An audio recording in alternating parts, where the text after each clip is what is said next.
Hello and welcome to Insightful Conversations with me, your host, Adey-Jones. You can find me here every Tuesday at 1 o'clock on ubngo.com. And I am so excited that each week I'm going to be bringing you a guest, one of a world-renowned three principles teacher or practitioner. And some of you might be asking, what are the three principles? Well, if you stay tuned, you will learn what they are. And it's this understanding that I came across a few years ago that has so dramatically impacted my life. I just wanted to share it with a wider audience. So please stay tuned. And for today, we have a fabulous guest. Her name is Friedman. And welcome, Ellen. Hi, Del. Hi, Ellen. Thank you so much. You're my first guest. I'm so excited. Me too. It's great to be with you. Okay, well, I'm just going to give you a quick introduction to give our listeners a little background on you. So you have worked throughout the continuum of healthcare for 30 years as a physical therapist. And your patients began asking for more Ellenisms. So you followed your calling and began coaching in 2011. And Ellen loves learning and loves life, and she's been blessed with many learning opportunities, both inwardly and outwardly. So although the extensive list of trainings and certifications and courses have all contributed to her life, her outward seeking transformed to an inner peace when she came across the understanding known as the principles, which I was just sharing with you. So since 2016, Ellen has been sharing the understanding of the principles with clients and individually, in groups, and in workshops, both virtually and live. She loves exploring the relationship of physical health through the understanding of the three principles, and guiding people towards an easier and more graceful experience with life and health is a gift that Ellen loves to share. So that's a great, over 30 years as a physical therapist. That's amazing. So how do you combine the three principles in the work that you do? Well, I never thought that I would do anything other than physical therapy. And like you, in the intro you shared, my patients began asking for more Ellenisms and more of the coaching that I was doing. And at the same time, I had this like agreement with the universe. If a door opened, I would walk through. Oh, that's beautiful. So what are some of the Ellenisms that people ask for? I'd love to know. I have no idea, but I think it was really an understanding of what was really going on. It wasn't like the cause of their illness or what was driving their illness or disease or disability. It was more, in this moment, I'm seeing that it was more of an experience of deeper peace inside of them. Mm-hmm. And as a result of that deeper peace, their immune systems got better, their symptoms were less, chronic pain was going away. Mm-hmm. I mean, it came kind of out of nowhere for me. People that had diagnoses like of multiple sclerosis, for example, where pain was a constant experience, frequent daily experience. My clients weren't even taking their pain medication because it was just not the side effects. Yeah. The side effects weren't outweighing the benefit of taking it. And then they would tell me, oh my gosh, that banding pain is gone. Wow. And now, did you share the principles, or was it just something that just the way you showed up, or the direction you pointed in? How did you actually? Yeah. Let's take an example of, say, somebody that was in chronic pain and not ones that had already sort of seen something different, but somebody that would basically insist that this was all physical and nothing to do with mental or anything else. So how did you approach a patient like that? Well, in the beginning of this exploration, I wasn't consciously aware of the principles. Now I can look back and see how the principles were working. Yeah.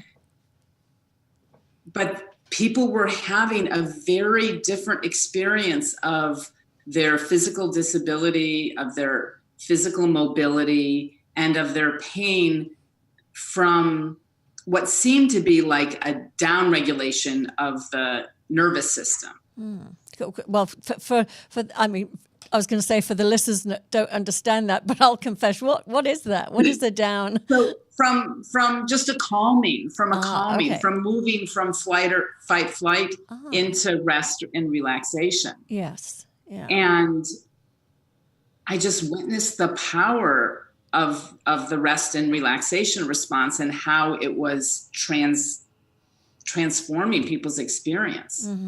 So after it happened with the first person, I just started applying it with other people. And over the years, people would comment about this Ellenisms. I never really knew what they were talking about. Yeah. But I knew that there was something there about our connection, about something that I was sharing beyond just exercise and mobility training.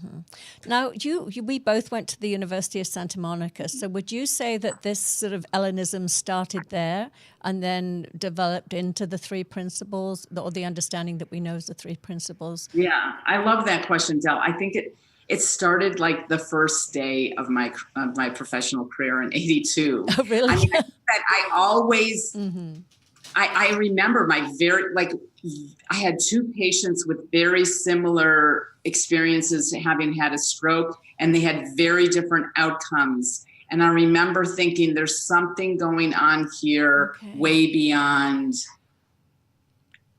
what I was taught in school. Yeah. And to be honest, I was embarrassed to talk about it with my colleagues because I didn't know how to describe it. It wasn't in the skills and tools that a professional physical therapist was doing. And then slowly over time, I can't remember. There wasn't like a day where I wasn't really doing physical therapy anymore. I was just doing coaching. It was very slow transition. Yeah. But even when people are referred to me for physical therapy now, I let them know right away that it's, we're going to be doing something different. Yeah. And we'll just explore it. If you want to continue, fine. And if not, wonderful. Then, yeah. So that's amazing. So you saw it back then. I mean, I shouldn't say it's amazing. As we all know, this understanding is not news. It's all within us. We do get it. When we hear it, we're like, oh, yeah, I knew that. So, but you saw back in '82 that two patients could have exactly the same diagnosis, but have completely different reactions to that diagnosis. So it really wasn't the diagnosis as such that was causing their pain or their reaction. It was how they're thinking around how they were relating to it. And as you say that, I realized that I also grew up with two grandmothers with very different approaches to their health and illness. And one was very focused on her limitations and what she couldn't do, and there was a lot of suffering with that. And the other one really had a lot more limitations, but much less suffering. And so I don't think I ever put those words to it with my grandmothers, but I so clearly see that high levels of pain does not correlate with high levels of suffering at all. Wow, that's amazing. That's really, really true. I mean, I know that's beautiful. That's a good thing to remember. Yeah, it doesn't mean that the pain isn't there and that you're not suffering. It's just, to the level of which you give it so much focus and attention, it can amplify. And when people see that, it's the optional part of suffering. There's a lot of freedom. Yeah.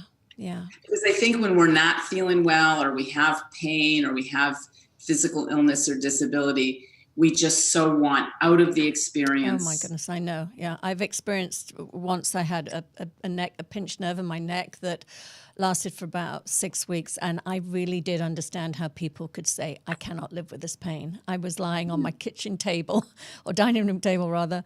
I couldn't sit up. It was awful. So I can understand that.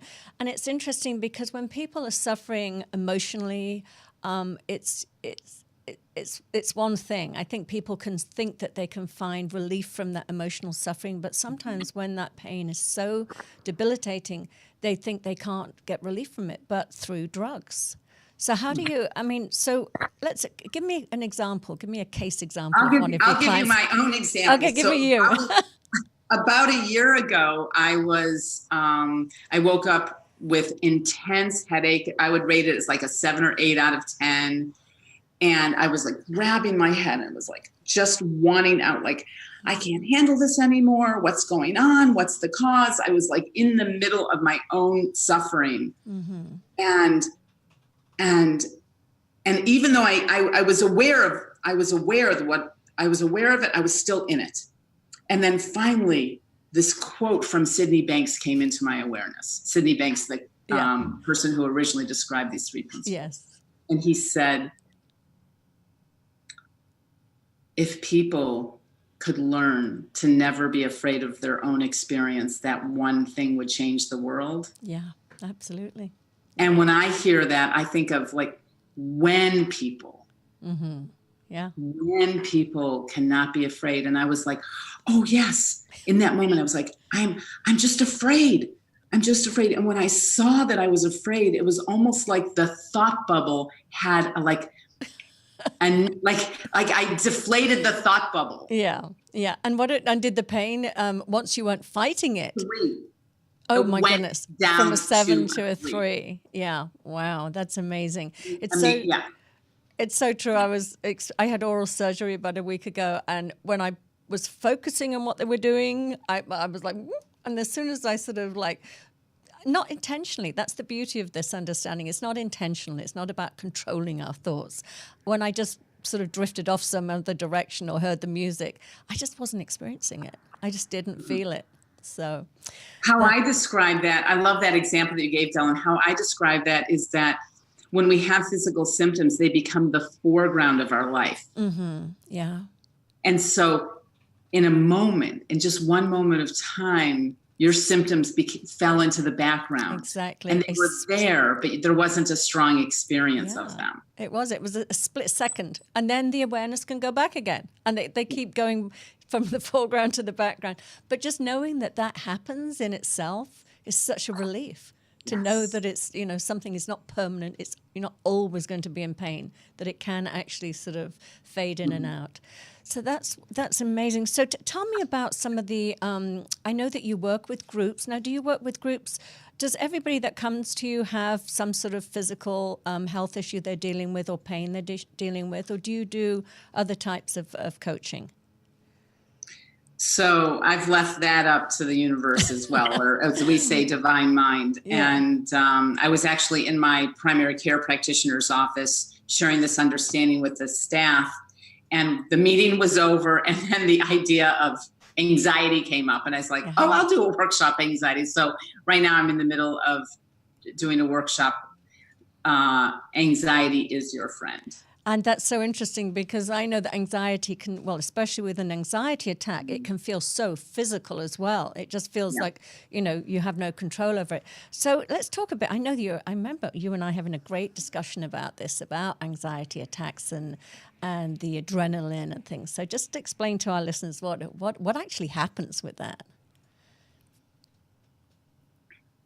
So, I love that image. So when anxiety is present, the brain releases cortisol and adrenaline, and those chemicals, hormones flow through our body.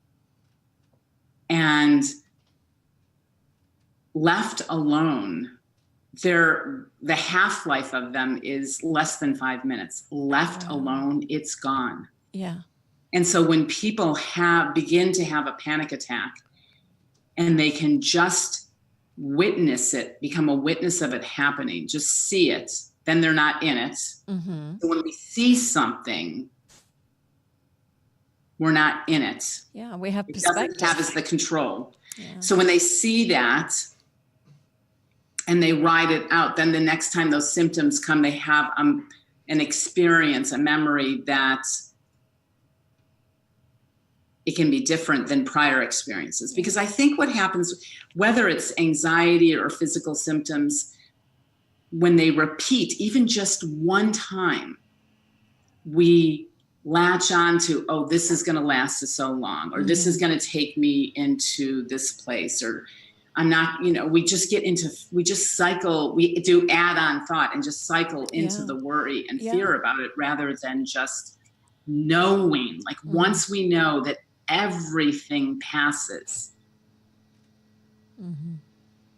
everything passes, then it just has less of a grip on us. I think that's what happens is, it's with an anxiety attack, especially. I have a few people that I know that have them. It's they really truly believe as they begin that they're going to, hijack them and that they're sort of dangerous and that they'll never, get through it. And the reality is, as you say, the more perspective you have and you know that it's going to cycle through, and if you leave it alone, as you say, 5 minutes compared to like a half an hour of extreme pain and fear, to know that will pass within 5 minutes it's incredible. It absolutely is. I think we just so I don't certainty. see any difference with physical symptoms as I do the anxiety. And can we go back to physical symptoms? Oh yeah, absolutely. You can. I told you, Ellen, it's your show. Talk about everything you want. So, I remember even in the beginning of my understanding, like the physical symptoms seemed like a little bit of an exception because they felt so much more real. Yeah. They felt, or if someone has like a physical, like a broken bone with physical cast or surgery, like that justifies the physical. And yes, that's present. That's present for sure. Yeah. I call those the yeah buts. Yeah, but this is real, Yeah. And so, back to the pain is there, but we don't have to do the add-on suffering. Yeah. Yeah. But with people with, chronic conditions or terminal illnesses, like I've coached several hundred people on a path of healing cancer, where the focus is so much on the diagnosis or the treatment or decision making. Like seeing people glide through that experience is so rewarding for me. And with terminal or chronic diseases, people are just searching and desperate for a cure, for the end. Yeah, it's the fear of again, it's that fear of the future. It can be paralyzing, and they're really not in the present moment. It's all sort of futurizing and catastrophizing and all those things that can add to the suffering beyond the physical pain. So. And people just want to know like the answer. And Del, if there was an answer to most health conditions that worked for most people, we would not be in this health crisis that we're in. Yeah, yeah. And what I see now is that we're always being guided to what the next thing is for our individual health. Yeah, talk a bit about that, because that's a great point, is that we all have that wisdom within us, each one of us. So share that a bit more. So if there were statistics or science that had an answer to chronic illness or terminal illness, like I said, we wouldn't be in this situation. And the reality is thousands, millions of people have, I don't know if it's millions, but tens of thousands of people have had spontaneous remissions from everything, from every type of cancer diagnosis. I personally know someone right now who's in a maintenance place with stage 4 pancreatic cancer, not progressing. Wow. And he's taking one supplement and or a couple supplements and changed his diet. Yeah. And that's all. Yeah, it's interesting. I knew somebody once that had been diagnosed. He was a father of a friend of mine who was originally from the UK. And he got diagnosed when he was over here visiting, and the doctors decided that it wasn't, it would be unfair to tell him and his wife the diagnosis before he got back to England, and to just, basically suggest he go and see his doctor in England. And the thing is, he never went to the doctor, and he never found out that he had this terminal cancer.